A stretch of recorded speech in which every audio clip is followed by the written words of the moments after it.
I'll explain we human. It's 2014. Why does that need an explanation?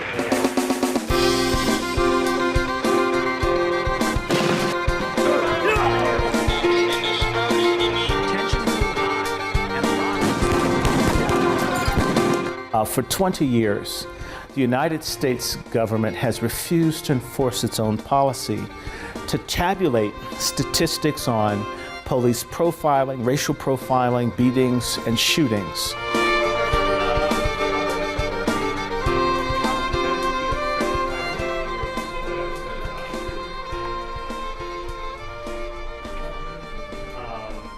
Welcome, Dr. Randy Short. You're an executive board member from the Rebecca Project for Justice and Human Rights in the United States, and you're an active member of those who claim that the Black Americans are being subjugated under different ethnic discrimination.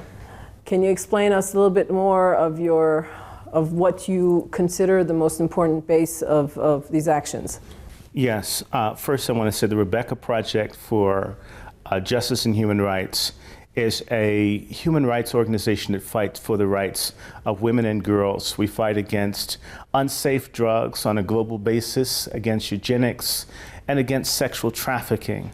That's the main thrust of that group. I am a human rights advocate who's opposed to the Anglo-American apartheid system that we have in the United States. African American people are not treated as human beings. They have never been throughout the course of American history. And this situation has gotten worse over the last, say, 50 years. We're in a state of slow genocide.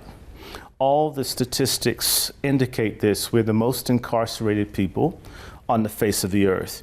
At least 1 million people in jail, and up to 4 million more under the supervision of the courts.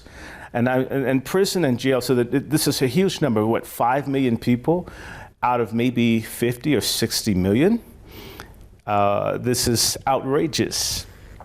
For 20 years, the United States government has refused to enforce its own policy to tabulate statistics on police profiling, racial profiling, beatings, and shootings.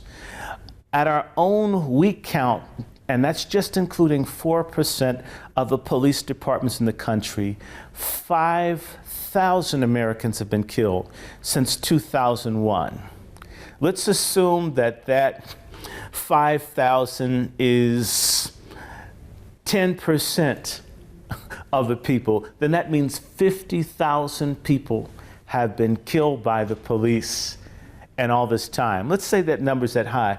That would be an atrocity if it were occurring in Iran. It'd be an atrocity if it were occurring in Germany.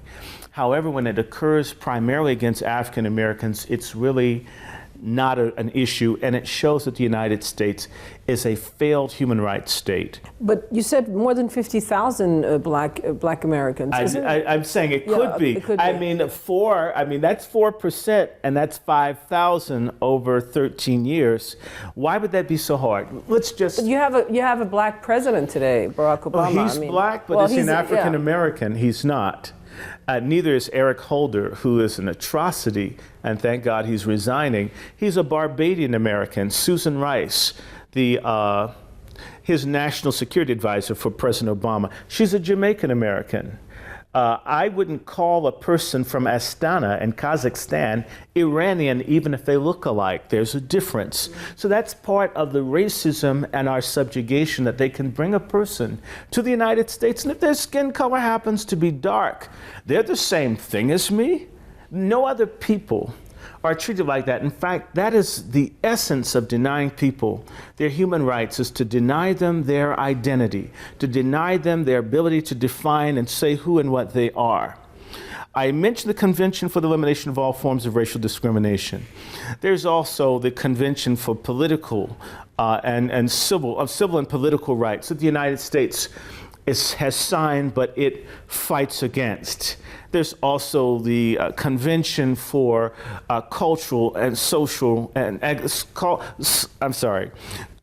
cultural, economic, and social rights that the United States refuses to extend. So you have, forgive me, a Jewish-dominated entertainment and media where blacks are depicted as sex-starved, basically heedless, deserving to be wiped out. The filthy music that denigrates women of all kinds, that doesn't show any of our true character. The whole world probably sees us as people worthy of being eliminated by the cultural manipulation of certain groups that benefit from our subjugation. So you have all these things going on. We have a system where they're destroying what public education exists, schools being closed. You have a city like Detroit, primarily black, maybe 80% black, and they won't even let the people have water. How are people supposed to live without water? The same country that can give $250 million to kill babies in Gaza can't give a few $1,000,000 to provide water to tax-paying citizens. These kinds of things occur constantly. I'll give you another figure.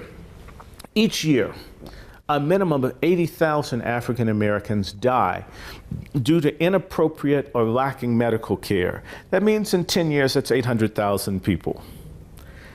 And so this goes on and on. We have 67 to 70,000 missing women alone. There's no real effort to find them. Missing where? In the United States, they disappear. We have an epidemic of sexual slavery. In fact, the hub of it on the East Coast is the Washington, D.C. area, within the shadow of Obama's White House. They're taking girls and selling them into slavery. Today. So this goes on right now, or even better.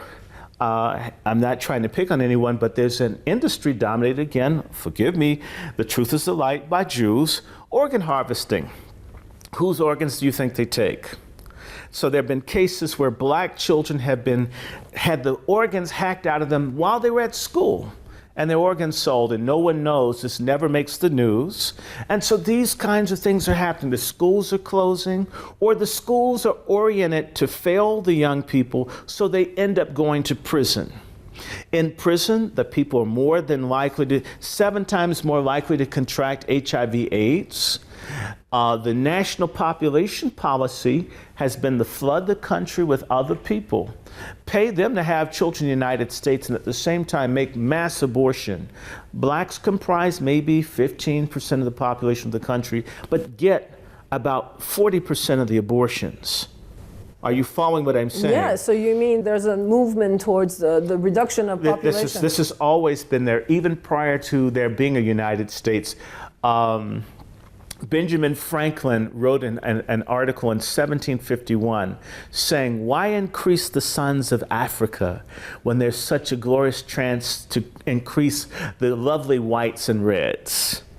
You couldn't even get the Anglo-Americans to agree to sign the Constitution until they agreed to reduce the number of black people being brought into the United States. No more people black were supposed to come to the United States after 1808.